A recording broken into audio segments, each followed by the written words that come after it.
Assalamualaikum warahmatullahi wabarakatuh. Kita dari kelompok 7 akan menjelaskan tentang proses kewirausahaan. Proses kewirausahaan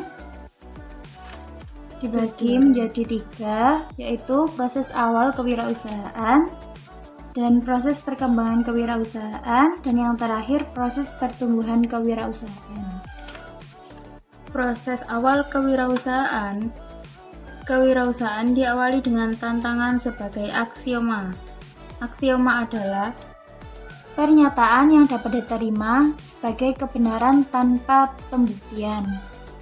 Ada tantangan, maka ada usaha untuk berpikir kreatif dan bertindak inovatif. Ada usaha, pasti ada tantangan. Sebaliknya, bila tidak ada usaha, tidak akan menemukan tantangan dan seterusnya.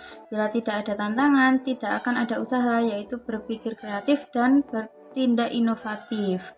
Dengan adanya tantangan tersebut, seorang akan berpikir kreatif untuk melahirkan ide-ide, gagasan-gagasan, hayalan-hayalan, dan dorongan untuk berinisiatif. Hayalan-hayalan ini memang penting untuk melahirkan gagasan. Gagasan, ide, dan dorongan muncul apabila kita berpikir kreatif. Proses perkembangan kewirausahaan. Setiap wirausaha pasti ingin usahanya lebih berkembang. Proses perkembangan kewirausahaan diawali dengan adanya inovasi. Inovasi tersebut dipengaruhi oleh berbagai faktor, baik internal maupun eksternal, seperti aspek pendidikan, sosiologi, organisasi, kebudayaan, dan lingkungan. Perkembangan kewirausahaan memiliki beberapa fase sebagai berikut. Pertama, fase inovasi. Inovasi dipicu oleh faktor pribadi dan lingkungan. Yang kedua adalah fase kejadian pemicu. Kejadian pemicu dipengaruhi oleh faktor pribadi, sosiologi, dan lingkungan. Yang ketiga adalah fase implementasi. Setelah adanya pemicu, maka dalam implementasinya dipengaruhi oleh faktor pribadi, lingkungan, dan sosiologi. Yang keempat adalah fase pertumbuhan. Implementasi mendorong pertumbuhan. Pada fase pertumbuhan dipengaruhi oleh pribadi, organisasi, dan lingkungan. Dan untuk yang terakhir, proses pertumbuhan kewirausahaan memiliki 3 ciri penting, yaitu yang pertama, tahap imitasi dan duplikasi, yang kedua, tahap duplikasi dan pengembangan, dan yang ketiga, tahap dalam penciptaan sendiri terhadap barang dan jasa baru yang berbeda.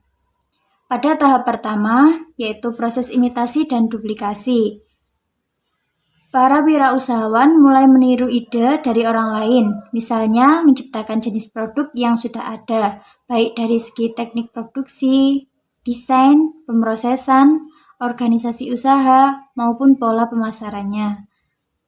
Untuk tahap yang kedua, duplikasi dan pengembangannya.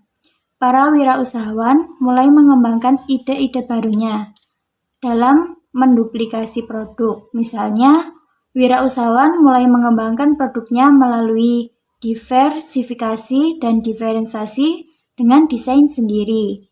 Begitu pula dengan kegiatan organisasi, usaha, dan pemasaran.